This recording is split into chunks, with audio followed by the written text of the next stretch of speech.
Viewers, তো সবাইকে জানাই আবারও স্বাগতম আমার এই ইউটিউব চ্যানেলে। তো ভিউয়ার্স, তোমরা যারা যারা এই বছর ডিগ্রি কলেজে ভর্তির জন্য আবেদন করেছো অনলাইনে, তোমাদের প্রথম মেরিট লিস্ট আজকে বিকাল 3টার সময় প্রকাশিত হবে। মেরিট লিস্ট প্রকাশিত হওয়ার আগে আমি কিছু বিষয় ক্লিয়ারিফাই করে দিতে চাই, ঠিক আছে? তো প্রথম যে বিষয়টা, সেই বিষয়টা হচ্ছে পার্সেন্টেজ নিয়ে। তোমাদের অনেক সমস্যা পার্সেন্টেজ নিয়ে প্রথম লিস্টে পাবে কি না, ঠিক আছে? আমি এই বিষয়গুলি নিয়ে আগেও একবার আলোচনা করেছি, একবার না অনেকবার ভিডিওর মধ্যে আলোচনা করেছি, তারপরেও আজকে আমি আবার আলোচনা করে দিচ্ছি, তোমরা অনেকে যেহেতু বলছো। তো দেখো, তোমাদের যাদের মার্কস কম আছে 50 বা 45, 60 বা 65, ঠিক আছে, তোমাদের উদ্দেশ্যে বলবো এটা ডিপেন্ড করে। ধরো কোনো একটা স্টুডেন্ট যদি এসটি হয়, তার মার্কস যদি কম থাকে, তাহলে সে কিন্তু পেয়ে যাবে। অনেক সময় দেখবে যে কলেজে যখন ভর্তি হবে দেখবে যে একটা এসটি স্টুডেন্ট দেখবে 50% মার্কস, কিন্তু একটা ওবিসি বা জেনারেল স্টুডেন্ট 80% বা 70% মার্কস পাচ্ছে না। হ্যাঁ, ধরো যে স্টুডেন্টটা এসটি যে স্টুডেন্টটা, এই স্টুডেন্টটার থেকে ওবিসি বা জেনারেল স্টুডেন্টটা 50 বা 20 মার্কস বেশি। ধরো এসটি স্টুডেন্টটা 50% পেয়েছে, এবার যে জেনারেল বা ওবিসি স্টুডেন্টটা পেয়েছে 65 বা 70, কিন্তু তারপরও জেনারেল স্টুডেন্টটা পাচ্ছে না, এসটিরা পাচ্ছে কেন? ঠিক আছে, এই বিষয়গুলি অনেকেই জানো না, বা এই বিষয়গুলি আমি আজকে একটু বিস্তারিত ডিটেলসে আলোচনা করছি। তো দেখো, এসটির জন্য যে প্রায়োরিটিস বা যে সাবসিডি, ঠিক আছে, এগুলি প্রথম থেকেই বেশি আশা করি তোমরা জানো, কিন্তু জেনারেল বা ওবিসির ক্ষেত্রে সেরকমটা হয় না। এসসি এসটির ক্ষেত্রে যেরকমটা হয়, জেনারেল বা যে ওবিসি তাদের ক্ষেত্রে এরকম হয় না। তার জন্য এই বিষয়গুলি ডিপেন্ড করে, ঠিক আছে, ডিপেন্ড করে যে কাস্টটা কি, ওবিসি নাকি জেনারেল নাকি এসসি নাকি এসটি। যদি এসসি এসটি হয় তাহলে কম মার্কসে পেয়ে যাবে, তাদের জন্য 50 বা 60, 65 বা 70 যদি এরকম হয় তাহলে ওরা প্রথম মেরিট লিস্টে পেয়ে যাবে। কিন্তু একটা জেনারেল স্টুডেন্ট যদি 60 বা 70 হয় তাহলে প্রথম মেরিট লিস্টে পাওয়ার জন্য অনেক কষ্টকর হয়ে যাবে, বা দেখা যাবে পছন্দ মতো কলেজ বা পছন্দ মতো সাবজেক্টে ওরা পায়নি, ঠিক আছে? তো যাদের মার্কসটা একটু কম আছে, আমি তাদেরকে আগেও বলেছি, এখনও বলছি, এবং বিশেষ করে স্পেশালি যারা জেনারেল বা ওবিসি তোমরা যারা আছো, তোমরা অবশ্যই একটু ধৈর্য ধরো বা একটু স্যাক্রিফাইস করতে হবে তোমাদেরকে, ঠিক আছে? একটু পেশেন্স লেভেল থাকতে হবে, কারণ যদি প্রথম লিস্টে না পাও, সেকেন্ড লিস্টের জন্য ওয়েট করবে। যদি প্রথম লিস্টে না পাও, তারপর ওয়েটিং লিস্ট চেক করবে, ওয়েটিং লিস্টে তোমাদের নাম আছে কি না, ঠিক আছে? তো এই বিষয়গুলি একটু নজর দেবে, ঠিক আছে? এবং প্রত্যেকটা জিনিসই ডিপেন্ড করে কোন কলেজে কতটা সিট আছে, এটাও ডিপেন্ড করে কোন কলেজে কতটা সিট আছে, এবং কোন কলেজে ধরো জুলজি এমবিবি কলেজে কতটা ফর্ম, অর্থাৎ কতগুলি ফর্ম আবেদন পড়েছে, সেটাও ডিপেন্ড করে, ঠিক আছে? তো এই বিষয়গুলি, ছোটো ছোটো বিষয়গুলি কিন্তু তোমরা অনেকেই জানো না, ঠিক আছে? তো আজকে মেরিট লিস্ট প্রকাশিত হবে। মেরিট লিস্ট প্রকাশিত হওয়ার পর কিন্তু তোমরা অবশ্যই প্রত্যেকটি কলেজের অফিসিয়াল ওয়েবসাইট এবং যে higher education, Tripura higher education official website থেকে দেখতে পারবে, ঠিক আছে? দুইটা অপশন আছে, হয় হায়ার এডুকেশন অফিসিয়াল ওয়েবসাইট থেকে দেখতে পারবে, যেটা আমি গতকালকে দেখিয়েছি, বা তোমরা কলেজের যে অফিসিয়াল ওয়েবসাইট, সেই অফিসিয়াল ওয়েবসাইট থেকে দেখতে পারবে। তো এখন বিষয় হচ্ছে যে বললাম আগেই, যে পার্সেন্টেজটা কী নিয়ে তোমরা এখন কিছু বলতে পারবে না যতক্ষণ না পর্যন্ত মেরিট লিস্ট না প্রকাশিত হয়। প্রথমে দেখতে হবে হাইয়েস্ট কত পার্সেন্টেজ পর্যন্ত ওর সিলেকশন করেছে প্রথম মেরিট লিস্টে, ঠিক আছে? তারপর সবটা সম্পূর্ণ বিষয় কিন্তু বিস্তৃত বলা যাবে, ঠিক আছে?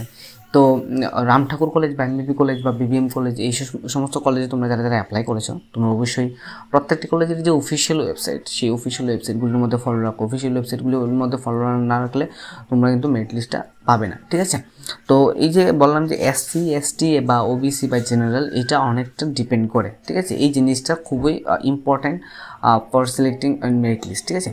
তো মেরিট লিস্টের জন্য এই জিনিসটা, ধরো এসসি, আমি আগেও বলেছি, এসসি এসটি যারা আছে তারা দেখবে 50 বা 60% পেয়ে প্রথম মেরিট লিস্টে পেয়ে গিয়েছে, কিন্তু জেনারেল বা ওবিসি যারা আছে তারা কিন্তু পায়নি, ঠিক আছে? বা পেতে গিয়ে একটু সমস্যা হচ্ছে, ঠিক আছে?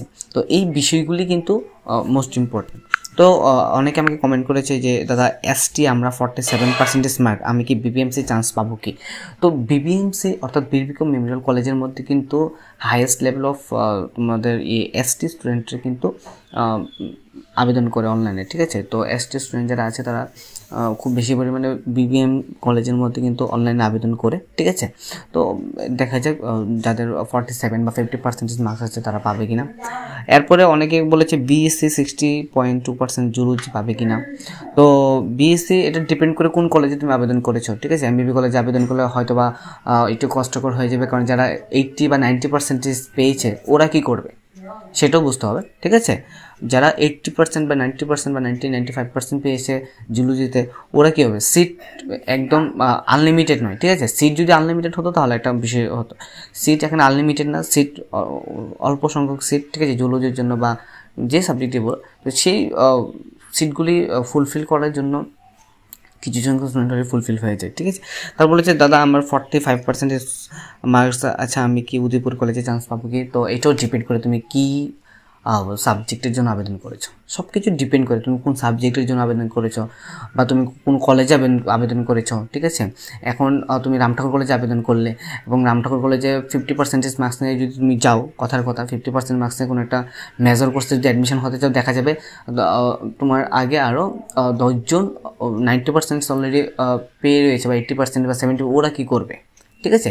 সিট অল্প সংখ্যক, সিট যদি আনলিমিটেড হতো তাহলে কোনো বিষয় ছিল না, ঠিক আছে। সিট হচ্ছে স্বল্প সংখ্যক সিট, তো এই সিটগুলির মধ্যেই স্টুডেন্টদেরকে ভর্তি হতে হবে, ঠিক আছে। তারপর অনেকে কমেন্ট করেছে আমাকে, আমি দেখেছি অনেকে কমেন্ট করেছে, আমি বলছি এক এক করে। এখানে বলেছে আমার 70% আছে, আমি কি রামঠাকুর পাবো কি না। তো দেখো 70% তোমরা যারা পেয়েছ, ঠিক আছে, এটা ডিপেন্ড করে কোন সাবজেক্টের উপরে তোমরা অ্যাপ্লাই করেছো, ঠিক আছে। 70% যদি পেয়ে থাকো অবশ্যই পেয়ে যাবে এবং ফার্স্ট লিস্টে পাওয়ার কথা, ঠিক আছে। বাকিটা দেখো আজকে কি হয়। তারপর বলেছে দাদা আমি যদি ফার্স্ট লিস্টে রামঠাকুরের নাম আসে বাট উদয়পুর কলেজে লিস্টে নাম আসে, দেন আমি উদয়পুর ভর্তি হই, দেন সেকেন্ড লিস্টে রামঠাকুরের নাম আছে, দেন আমি কি উদয়পুরে অ্যাডমিশন ক্যান্সেল করে, হ্যাঁ এটা করতে পারবে। ধরো তুমি প্রথমে কোনো একটা কলেজে অ্যাডমিশন হয়েছো, ধরো রামঠাকুর কলেজে তুমি প্রথমবার পেয়ে গিয়েছো প্রথম মেরিট লিস্টে, কিন্তু দ্বিতীয় মেরিট লিস্টে দেখা গিয়েছে তো তুমি উদয়পুর কলেজেও পেয়ে গিয়েছো, কারণ উদয়পুর কলেজে তুমি ওয়েটিংয়ে ছিলে, তো সেকেন্ড মেরিট লিস্টে আশা করি পেয়ে যাবে।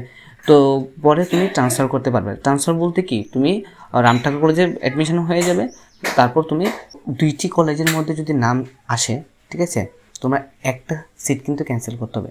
যদি দুটো সিট তোমরা বুক করে রাখো তাহলে কিন্তু হবে না, একটা সিট ক্যান্সেল করে তোমরা পরবর্তী যে স্টেপ, সেই স্টেপটা তোমরা নিতে হবে, ঠিক আছে। সিট ক্যান্সেল করতে হবে, সিট ক্যান্সেল না করলে দুটো কলেজে সিট ফুলফিল দেখাবে, ঠিক আছে।